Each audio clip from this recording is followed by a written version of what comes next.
Welcome back to another episode of The Only Playbook. I am your host, Sweetcar. I got my co-host, Jake, joining me again today. Jake, we just are recording a little bit late this week. Thursday Night Football happened yesterday, so a lot of things came up, so we were unfortunately unable to record yesterday, but we still want to get the information out to you folks.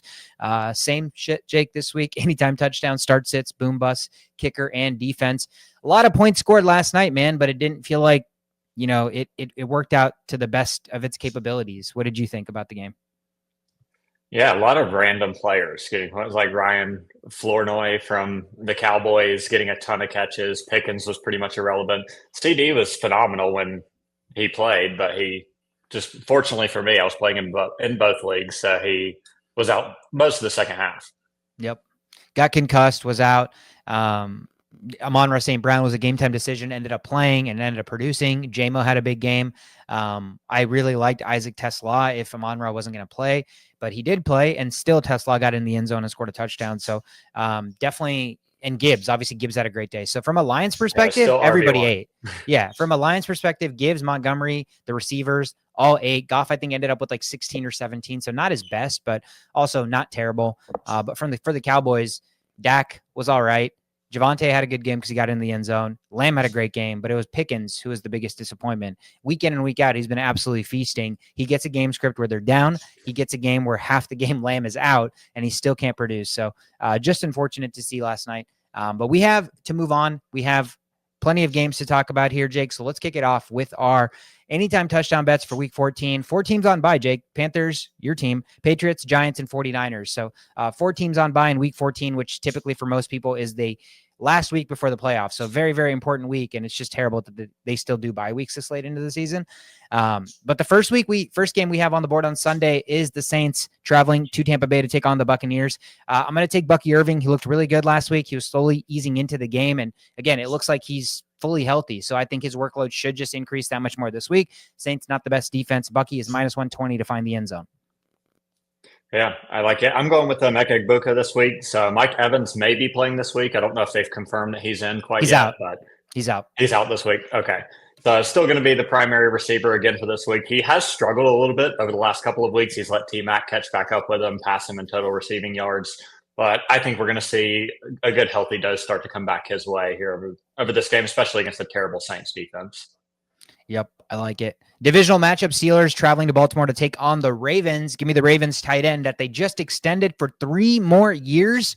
Crazy. Everybody thought that they were going to extend Likely. He was the young guy. He was going to be the future. Andrews right off into the sunset. But no, they gave Mark Andrews a 3-year extension. So I'm going to take that man. Plus 170 to find the end zone. Clearly, they think he's a big part of their offense, and they must not like Isaiah Likely. They're going to let him test free agency. So I'm taking Andrews this week.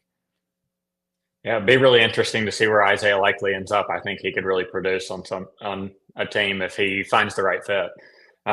This week, I'm going with Jaylen Warren. So I feel like with the Steelers, they've not really been passing the ball, not using DK as effectively as I think they should be. So if I'm looking at the Steelers, Ravens run defense hasn't been great. It has picked up a little bit over the last couple of weeks, but I still think Jaylen Warren gets a lot of the pass game too. So great opportunity at plus 175. Yep, I like it. I like it. My fantasy team would like that as well. Seahawks are traveling to Atlanta to take on the Falcons. Both teams look like they're heading in opposite directions to end the season. Seahawks continue to climb. Atlanta continues to free fall. I'm going to take Seattle's backup running back, the Vulture himself, Mr. Red Zone, Zach Charbonnet, to get in the end zone at even money. Yeah, so I'm actually going to go the opposite direction with another touchdown vulture here. I'm going to take Tyler Algier at plus 205. So I feel like it's a really good price. He's been stealing a lot of touchdowns from Bijan over the last couple of weeks. So really think at plus 205, getting a pretty good price for him to find the end zone if they get down near the goal line. Wow. Fantasy owner's nightmare game where both vultures get in the end zone. That would be terrible. But maybe for some money making, that's not the worst thing. Browns at home taking on the worst team in the NFL, the Tennessee Titans. I'm going to take the Browns running back, Quinshon Judkins, to find the end zone. Seems like he's going to have a productive game. The Titans, again, are bottom of the barrel in just about everything defensively. Judkins is only minus 120 to find the end zone. He is their bell cow, so I'm going to take him. Yeah, I'm right there with you. So Shedeur Sanders still starting at quarterback this week. He's been checking down to the running backs quite a bit. So I like Judkins a lot at minus 120 here, even with the price being a little high. My Minnesota Vikings are hosting the Washington Commanders. I'm going to take Commanders receiver Deebo Samuel plus 200 to find the end zone. Do I think it's going to be a catch or a run? I don't know. My mind tells me it's going to be some kind of end around play to Deebo and he finds the end zone. But it's a decent price. The Vikings have been reeling, although their defense is probably the stronger part of their game. But even with that being said, a lot of times their offense just puts their defense in really, really shitty situations. So I could see a turnover, and then Washington gets the ball in the red zone. They do some weird trick play with Deebo because he's a gadget player, plus 200 to get in the end zone. I was really close. I actually originally jotted down the Commanders defense to score this game at plus 525. Yeah. Decided instead to go with Justin Jefferson. I saw a price of plus 170. I think you can only hold him down for so long. He's had quite a few bad games back to back to back here now. So I think everyone's heard the rumors that he's getting increasingly frustrated. I know you can probably attest better than anybody. Vikings fans do not want Justin Jefferson unsatisfied. So I think they're going to give him a healthy dose of the football this week. Hopefully one of those is going to be in the end zone. Yeah, the Commanders secondary is one of the worst in the NFL. So if we can't have some sort of passing offense work this game, then I mean, I don't know. At that point, you just kind of blow it all up. And Jefferson at plus 170, dude. I can't remember the last time you could get that good of a price for Jefferson. So that's a steal. Bills Bengals. This seems like it's going to be the game of the week, at least for me, for fantasy, because there's so many players here involved that I have playing. I'm going to take your man, the Bengals running back, Chase Brown, minus 105 to find the end zone. Bills are one of the worst teams at stopping the run. Good thing is now with Chase Brown, even with Burrow back, he doesn't just run the football. He also catches checkdowns from Burrow. So I just think his usage warrants the fact that they're going to find the end zone multiple times. Chase Brown's probably going to be one of those guys at minus 105. Yep, I can keep this one pretty quick. I'm right there with you. I have Chase Brown this week as well. Like you said, a big threat in the passing game as well for the check down, especially when Joe Burrow's in the offense. So I think Bengals are going to move the ball without really any problem. And I know I expect Jamar Chase to score too, but I didn't like his price quite as well. Yeah, a little bit more juicy for Chase. Dolphins traveling to New York to take on the Jets. Guess who's healthy? That's right. It's Darren Waller, Mr. I only catch touchdowns. I'm taking him plus 240 to find the end zone here this week. Yeah, I'm going to go with a little bit more of a long shot. So I have Adonai Mitchell here at plus 245. So really started to break out a little bit last week. I think he's actually better when Fields is not a part of the lineup. So, I really like Adonai Mitchell in this offense. He's kind of is the offense other than Breece Hall right now. So I'm going to bet on him to continue playing well like he did last week against a pretty bad defense. Yeah, I mean, quick on Adonai Mitchell. I was really high on him coming into the draft, and I felt like he just got put into a situation with Indianapolis where they already had so many good receivers in front of him, so he just couldn't crack the depth chart. And then he had that boneheaded play where he dropped the ball. But I was of the camp that Adonai Mitchell was going to be a better pro than Xavier Worthy. Obviously, the jury is still out on that, but it's nice to see him finally get the playing time that he deserves, and he's being productive with it. So I'm expecting better things from Adonai Mitchell going forward. So I do like that price and pick. It'd be great to see what they could do with Fernando Mendoza or Dante Moore out of this draft and actually get Garrett Wilson and him a quarterback over there to throw him the football. Absolutely. If not drafting one of those players, then they absolutely need to trade for like a better than average quarterback, somebody like Kyler Murray or something like that, just to get something going with that offense, man. So I'm with you. It'll be nice to see those pass catchers actually have a true passing quarterback. Next game on the board, we've got the Colts traveling to Jacksonville to take on the Jaguars. I'm going to go right back to another tight end. This guy was hot for us early, has cooled down a little bit, but I think this is a good spot for him. Tyler Warren to get in the end zone, plus 160, Jake. Yeah, I like it. I'm going a little bit more of a long shot, but still Colts offense. I got Alec Pierce this week at plus 235. So it seems like he's kind of become the primary receiver over there. They seem to be passing the ball a little bit better. I don't really trust the Jags defense. So plus 235, I feel like it's a great price for Pierce. I like it. They use him as a deep threat a lot too. So most of his targets are towards the end zone. So that definitely helps the case. Broncos traveling to Las Vegas to take on the Raiders. Give me the Broncos' new starting running back, RJ Harvey, to find the end zone, minus 120. He's looked effective. Obviously, no J.K. Dobbins, who's out for season. So this is a good matchup against the Raiders, who've been awful at everything. So I'm taking RJ Harvey at minus 120. Kind of sticking with the theme this week of going with a little bit more long shots. We'll see how it goes. I have Troy Franklin this week at plus 225. So quite a few of these of the plus 200, I think 3 or 4 that I have currently. So hoping for a big week this week on some of these hitting. That would be nice. That would be nice. Packers Bears, divisional game for the NFC North in Green Bay. I'm taking the running back, but for the Chicago Bears, DeAndre Swift plus 165 to find the end zone. I know Monangai was on the injury report. I believe he's still going to play, but that should somewhat limit him a little bit. And I think the Bears are going to struggle to pass the football against the Green Bay secondary. So I think running the ball, which is what Ben Johnson's been really preaching, is going to be what's going to be effective against Green Bay, keeping that offense off the field. So give me DeAndre Swift plus 165. Yeah, I'm right there with you. I actually bet this one a little bit earlier in the week, so I got Swift at plus 180. Nice. But in agreement, really like Swift here at a good price. Rams Cardinals, another division game. I am going against the grain here. We know Devontae Adams is a touchdown machine, but I need to manifest the fact that Puka needs to get into the end zone this week. Give me Puka Nacua minus 120. He's too good. I don't understand why Adams has to be the only person that gets targeted in the end zone. Give this man Puka, who does all the dirty work to get you down there, the football in the end zone, minus 120. I like Trey McBride this week at plus 150. So a little bit scary against the Rams defense, but I think Panthers did just fine exploiting the defense, scoring 31 points last week. So I think Trey McBride, as elite as he is, he's going to be able to get his touches, and hopefully one of them finds the end zone. I think I read somewhere that Trey McBride, if you ranked him in fantasy as far as receivers go, he's number 3. So he's having an insane year. He's absolutely just lapped the tight end field. So if you drafted Trey McBride, he was absolutely worth the price. Probably behind JSN and Pickens. Yeah, that would be my guess. Texans Chiefs Sunday Night Football should be an awesome game in Arrowhead. I'm going to take Nico Collins to find the end zone. Stroud and Nico haven't had that connection in a little bit. I think they regain it here in a big game that both teams kind of have to win. So give me Nico Collins plus 160 to find the end zone. Yeah, I'm going to go with Rashee Rice this week. Really like the price at plus 115 for their primary receiver. I think the Chiefs are in a must-win spot, so I expect them to really be pushing the offense, trying to score as many points as they can. So I think Rice is going to have to be a big part of that, and so I think he's going to find the end zone this week. I like it. Houston is a tough defense, but if there's anybody that can get it done, it is Patty Mahomes. Monday Night Football, Jake. Eagles-Chargers should be another good matchup. I'm going right back to my main man. He's been hot the last couple of weeks. Give me A.J. Brown, finding the end zone again, plus 180 this week. Yeah, anytime I see it at plus money, I told you it's just a rule of mine. I have to take it. So Jalen Hurts at plus 105, requirement that I take it. The tush push hasn't really been utilized as much over the last couple of weeks, but I think even more reason for them to break it back out this week and get Hurts in the end zone.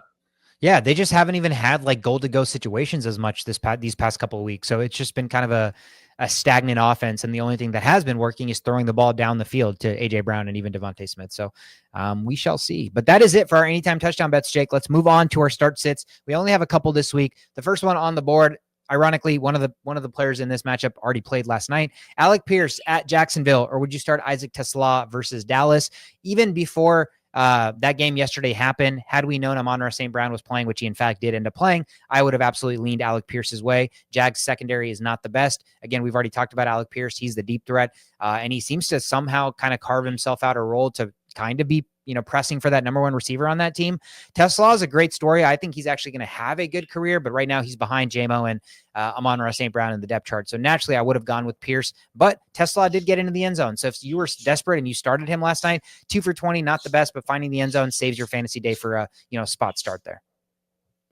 Yep, I agree with you. I think Pierce is set up for a really big week against Jacksonville, so I probably would lean that direction as well. But good to see Tesla actually getting some catches starting to play, because I think he does have a lot of talent. But Pierce, I just think is going to get a little bit more volume than what Tesla is going to get.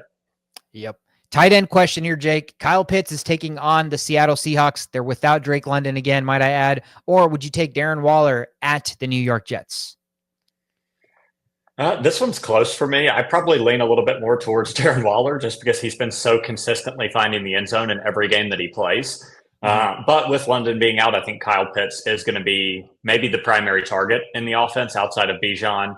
I just am not sure how much they're going to be able to move the football against Seattle. Yeah. I think their offense is going to struggle quite a bit. So I'd probably lean a little bit more towards Waller just because he's a touchdown hawk. Yeah, I just think the Dolphins don't have anybody else with size in the red zone. All their players are tiny and fast, except Darren Waller. So that's why I think the usage in the red zone is especially high for a guy like him. So I do love the touchdown upside.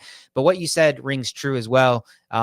Pitts probably is going to be the primary pass catcher. Even if they can't move the ball and Seattle kind of blows them out, there's a world where you get enough catches in garbage time to justify a solid day. So I don't think you can go wrong with either one of these guys this week. But if I'm making a choice here, I also slightly lean Darren Waller. Crazy question here. Justin Jefferson against the Commanders, or would you start Christian Watson versus the Bears, Jake? How painful is it to hear Justin Jefferson in the same conversation as Christian Watson on the start sit list? Bro, this topic was brought to the table like 3 years ago when Watson, I believe, was a rookie, and everyone's like, he's got more talent than Jefferson. And now I just sit here and laugh. But given the circumstances, it is a valid question to ask. Yeah, I mean, I have to lean Justin Jefferson here, given the fact that I've taken him to score a touchdown this week. Clearly I have some optimism. I don't even know that Christian Watson has 10 plus. Whereas I think if Jefferson's going to be in the end zone, he's probably going to have 10 plus. But Watson may definitely has the better quarterback. So he may even see a little bit more volume than what Jefferson sees. But I'm just not at a point yet where I'm willing to sit Justin Jefferson, especially against a bad Commanders defense, and be that one person that sat Justin Jefferson in the week that he drops 25 or 30. Yeah, I think that's the thing. It's more of a mental or emotional battle you have to play with yourself. Are you going to be okay sitting Jefferson if he goes off, knowing that he's been so bad the last couple of weeks? Or are you going to be mad, playing Justin Jefferson and he has a bad game, knowing he's been bad a couple of weeks and you knew that was a possibility? So it's more so, what are you going to be okay with in terms of your decision making? Yeah, I'm the same way. I have to lean Justin Jefferson here. The matchup is too good. He's too good, despite how bad the quarterback play has been. But I will say Christian Watson this week against the Chicago Bears is a pretty damn good matchup. Bears secondary isn't the best. He's the deep threat. He's been getting a lot of targets. It's just scary when you're starting any Packers receivers because it seems like it's a different guy every week. You have Romeo Doubs going off one week, Dontavian Wicks. I forgot his first name for a second. Dontavian Wicks going off other weeks. So it is hard to say, but Watson has the big play potential. So all it could take is one deep bomb and he has a serviceable day, but it has to be Justin Jefferson in that question. And the last one, Jake, T. Higgins versus the Buffalo Bills, or are you starting newly acquired Jacksonville Jaguar, Jacoby Myers, taking on the Indianapolis Colts? I'll kick us off here. This is also a close one, contrary to maybe what the surface says. Jacoby Myers is very, very good. He's a very underrated receiver, and he's really good at getting open. And so in a situation where Trevor Lawrence is constantly trying to find his number one receiver, Brian Thomas Jr. has been in and out of lineups. Parker Washington is out. Obviously, we know Travis Hunter's out for season. Jacoby Myers is quite literally their wide receiver one. And Indianapolis secondary is bad, and they just lost Sauce Gardner. So there is a world where Jacoby Myers has a fantastic day, but it's so tough for me to bench T. Higgins or a player on the Bengals that's that good that now has Joe Burrow again. That's, again, facing a Buffalo secondary, Jake, that tried to claim Darius Slay, who is absolutely washed. He got dropped. They tried to claim him. They successfully claimed him. They were the top waiver priority. They successfully claimed him. After they claimed him, he was like, nah, I might contemplate retirement. So how bad has that situation got that they're claiming a washed up corner who already decided he'd rather contemplate retirement than join the roster? So I just think that game should be points galore, bombs galore. I can't bench T. Higgins. I just can't do it. Yeah, I agree with you. I mean, I am starting T. Higgins this week. I don't have Jacoby Myers on my team. I actually tried to trade for him here at our dynasty deadline. Was a player that I really wanted to have on the roster. I do think he probably sees more targets than T. Higgins in this game. But T. Higgins, I think, has better big play potential. And T. Higgins, if you think back to last year's offense with the Bengals, really was their target in the red zone. Chase is a smaller player. So I think T. Higgins could be your jump ball receiver. And so I definitely lean towards T. Higgins just because of the big play potential. But I think Myers does probably see more targets this week. Yeah, I don't think you can go wrong. If you're having that question, then you probably have a good, roster, and you can, maybe try to force both those guys in your lineup. I don't know. That's all of our start sits, Jake. My boom this week was Isaac Tesla, but since he played yesterday and we were unable to record, I did a last-minute pivot. My boom, it's a pretty obvious boom. I'm taking James Cook here. He's taking on the Cincinnati Bengals. They're 32nd against opposing running backs. They've just been a historically bad defense, not just for this year, not just for the last 5 years, but quite literally a historically bad defense. Buffalo, again, still fighting for the playoffs, as are the Bengals, but defenses are neither team's strong suit. So I expect a lot of points and a lot of scoring. The one reason I love the running back specifically is it's going to be colder. So I could see them leaning more on running the football. And James Cook's been fantastic this year. The only way he doesn't have an absolute skyrocketed boom week is if Allen rushes for a couple touchdowns, and then you have like Ray Davis or Ty Johnson steal one of the touchdowns. But otherwise, it's almost inevitable that James Cook has a big week. Yeah, I love it. My boom this week is actually the other side of that start sit. So I have Alec Pierce as my boom this week. I really love the matchup against the Jags. I think they have a really weak secondary, especially with Travis Hunter out for the rest of the season. So really love the matchup. I think he gets a lot of targets this week. So outside of Warren, he's essentially become the primary receiver on this team. So I think he's due for a really big week. I think we could see in that 12 to 15 range at least from Pierce. That'd be nice. I've been contemplating starting him, so I might have to swoop him into the lineup. My bust this week, it was Robotunze, but 1 minute before we were recording, we found out that he is also out this week. So I'm going to pivot again, and I'm taking another fellow pass catcher for the Bears. It is DJ Moore. It does feel like with no Rome, you would expect DJ Moore, Luther Burton, Colson Loveland to be a lot more involved. But again, the Bears offense has started to be predicated on running the football. Packers secondary is really good. They have an insane pass rush with Micah Parsons, and Caleb Williams can be notorious for, holding onto the ball too long and taking sacks. So I just think game script for Ben Johnson, what he's going to try to do is try to establish the run, establish control of possession, and limit the amount of times that Jordan Love and that offense is on the field. What that means for me is less pass attempts, more running the football, and it just means probably less usage for DJ Moore. He's probably still going to have a decent game. Again, process of elimination, it's one less pass catcher in the offense, but I still don't think it's going to be that big of a week where, you're going to be happy with his output. So that's why I have him listed as my bust this week. Yeah, as you saw in our redraft league, I actually dropped DJ Moore this week. So no intent really to have him playing the rest of the season. This one's painful for me to do, but again, my bust this week, he was a bust of mine either last week or the week before, is Ashton Genty.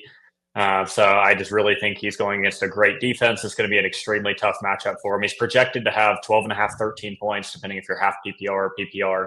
I don't really see him cracking 10 in this matchup unless he's catching a lot of passes. So unfortunately, I'm stuck starting him because I have Rico Dowdle on bye week this week. But if you have other options, I would look that direction rather than starting Genty this week. Yeah, the ineffectiveness of the offense has really hurt his, output this year, specifically Geno Smith, and the turnovers that the interceptions he's throwing, it just absolutely kills drives, and that hurts Genty's fantasy stock for sure. My hidden gem kicker this week is Evan McPherson for the Cincinnati Bengals, Jake. With Burrow back, the offense is a full go again. And that means that in years past, McPherson's been a must-have as a kicker, and it's back to that now. He's a must-add as a kicker. I think he had like 24 points last week, 12 points the week before. So he's already back on that train. And now, again, like I mentioned, they're taking on Buffalo. Moving the ball should not be an issue for this team. It's just about if they cannot get into the end zone, then they're going to kick a lot of field goals. But I think this is going to be a back and forth affair. And he's still only rostered in 39% of leagues. So I think this is a guy that needs to be rostered in just about every league because he's a kicker that with Burrow and this offense, he's one of those you can set it and forget it type kickers. So that's why I love Evan McPherson. If you can pick him up for your playoff push even, I would be starting him probably every week. Yeah, this one's definitely should be available in your league, only rostered in 4% of leagues on Sleeper. So I like Riley Patterson this week. So kicker for the Dolphins, really love the matchup against the Jets. Kind of very similar to what you're saying is, I'm not as confident in the Dolphins to be able to get in the end zone every single possession. This isn't an offense that is so elite that they're going to put up 35 points, 42 points by scoring touchdowns. But I do think you can move the ball very effectively against the Jets. So what does that mean? Probably a lot of field goal attempts. Riley Patterson, I think, is a great spot start this week if you have a kicker on bye week or just need somebody to stream. Really good matchup against the Jets. Yeah, absolutely. He's actually one that I looked at as well, so I really do like that matchup.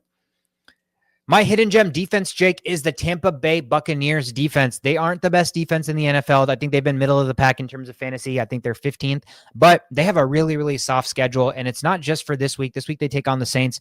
I know it's a division game. A lot of times divisional games can get a little bit crazier, and it can be more tightly contested and all that, but it's kind of we're at a situation where you're not going to have a ton of choices left. People are rostering two defenses because they're looking out to the schedules for week 15 and 16, and they've got two defenses rostered now, playing the long game. So I think Tampa Bay is one of those defenses that are getting overlooked because they're not the best, but their schedule is so soft that this could be a defense you pick up and you play for a couple of weeks, not just 1 week. I think they play New Orleans, and then they play Atlanta next week. So first round of the playoffs, you're playing Atlanta and Kirk Cousins, who can't really move. Drake London's still hurt. So I think that's a pretty advantageous matchup. So if you're looking for a defense that maybe you're not just streaming for this week, but maybe further into the playoffs as you move forward, Tampa Bay is one of those defenses.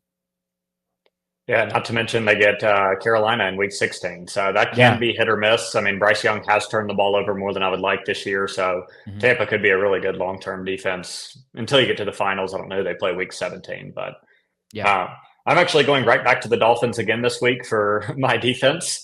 So you wouldn't expect this to be a very good defense. Only rostered in about 26% of leagues. But last 3 weeks, they've had 13, 9, and 9. And they're playing the Jets this week.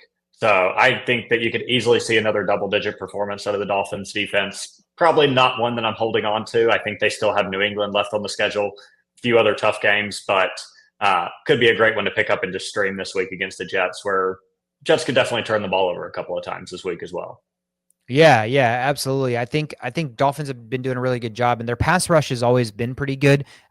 So I think if they can, generate pass rush against Tyrod Taylor, I believe it's going to be Tyrod Taylor this week again. So I just think sacks are imminent, and a lot of times you're going to, when you're doing that, you're going to force a couple of turnovers. So for a team that's only rostered in 28% of leagues, and I think Tampa Bay is rostered in less than 40% as well, if I'm not mistaken, those are pretty good options given the matchups that they're facing, and it's such a prominent week for folks trying to clinch into the playoffs. But that is all we have, Jake. This is week 14 in ESPN. A lot of times if you're doing 2-week playoffs, your playoffs start this week. So that's already important, especially with all the buys that are happening this week. But if not, this is the week that you're trying to win to get in, and playoffs start next week. So it's a very, very important week. If you're watching, hit the like, hit the subscribe. It helps spread the word. Instagram, Twitter, TikTok is where all of our socials are.